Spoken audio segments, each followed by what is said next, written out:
नमस्कार दोस्तों, कैसे हैं आप सभी। मैं एडवोकेट राकेश कुमार स्वागत करता हूं आपको अपने चैनल पर। तो आप जानना चाहते हैं भूमि के संबंध में जानकारियां, तो हमारे चैनल को सब्सक्राइब करिए, हमें लाइक करिए। और हम बात करेंगे आज भूमिहीन व्यक्ति के बारे में। तो वह व्यक्ति जो वास्तविक कृषक तो है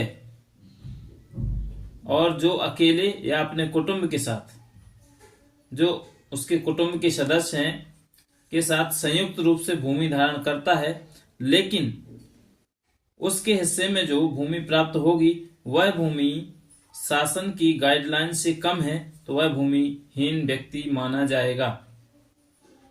चाहे वह भूमि धारण किए है अर्थात नहीं किए है, वह भूमिहीन कैटेगरी में माना जाएगा यदि शासन द्वारा जो निर्धारित सीमा भूमि की गई है, अगर वह रकबा उसके पास नहीं है, वह क्षेत्रफल उसके पास नहीं है, तो वह भूमिहीन व्यक्ति की श्रेणी में आएगा। अब भूमिहीन व्यक्ति की श्रेणी किस प्रकार से निर्धारित की जाएगी, इसके लिए भी संहिता में स्पष्ट प्रावधान किए गए हैं। तो हम बात करेंगे कि जो कुटुंब है इसके बारे में भी जानकारी शासन ने दी है। तो इस खंड के प्रयोजन के लिए यह समझा जाएगा कि व्यक्ति का कुटुंब उसकी पत्नी, बच्चे और माता पिता ही आएंगे।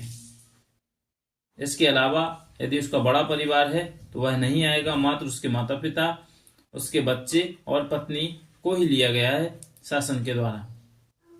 भूमिहीन व्यक्ति की परिभाषा का मूल प्रयोजन धारा 162 मध्य प्रदेश भू राजस्व संहिता 1959 में निर्धारित किया गया था कि धारा 162 के अंतर्गत जो व्यक्ति भूमिहीन है, भूमि प्राप्त करने के पात्र हैं, उसके लिए यह परिभाषा उपयोग में लाई गई थी।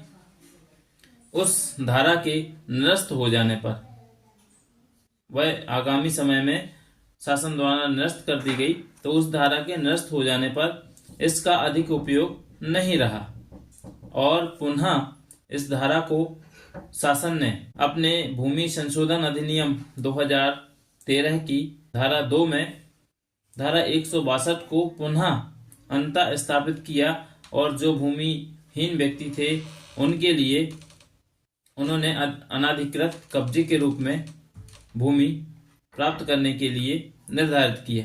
जो पटवारी हैं वह उनके हल्का में जाकर अगर किसी व्यक्ति के पास भूमि नहीं है तो वह जिस पर कब्जा किए हुए व्यक्ति है उसके अनाधिकृत कब्जा को भर सकते हैं। अब बात करते हैं भूमिहीन व्यक्ति की श्रेणी के बारे में। तो वे इसके लिए संहिता में 2 कैटेगरी बताई गई हैं।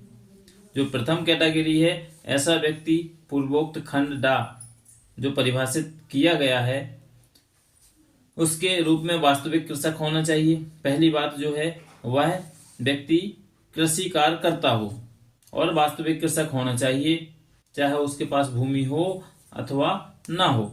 और दूसरी बात, उसके पास अकेले या कुटुंब के साथ, कि उसके पास अकेले या कुटुंब के साथ या संयुक्त रूप से जो भूमि धारित की गई है उसका क्षेत्रफल, उसके क्षेत्रफल में जो निर्धारित क्षेत्रफल है उस कैटेगरी से कम होना चाहिए, तब वह भूमिहीन की श्रेणी में आएगा और भूमि प्राप्त करने का पात्र माना जाएगा।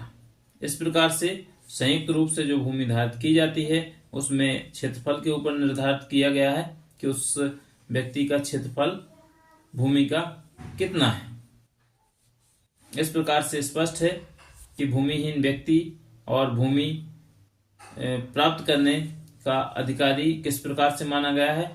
और जो पूर्व में धारा 162 भूमिहीन व्यक्ति को भूमि प्रदान करने के लिए बनाई गई थी उसे निरस्त किया गया और पुनः संशोधन के माध्यम से उसे अंतः स्थापित किया गया, लेकिन सीधे भूमि प्रदान करने के लिए नहीं, अनाधिकृत कब्जा के रूप में। अगर आप वर्षों से कब्जा किए हुए हैं और उस कब्जे को प्रमाणित कराना चाहते हैं तो हल्का पटवारी जो होता है आपका, जो लेखपाल है, उसके माध्यम से आप अनाधिकृत कब्जा भरवा सकते हैं और अपना अधिकार प्राप्त कर सकते हैं।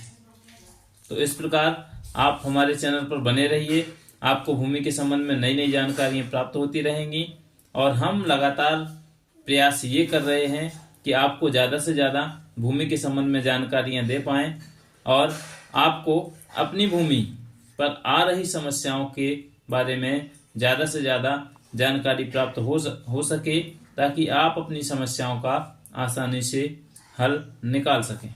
तो धन्यवाद, बने रहिए। अगर आप हमारे साथ जुड़ना चाहते हैं, अगर आप हमारे चैनल पर नए हैं तो चैनल को सब्सक्राइब करिए, इंस्टा पर हैं तो आप हमें फॉलो करिए, फेसबुक पर हैं तो आप हमें फॉलो करिए, लाइक करिए और शेयर करिए। हमारे परिवार के साथ बने रहिए। धन्यवाद।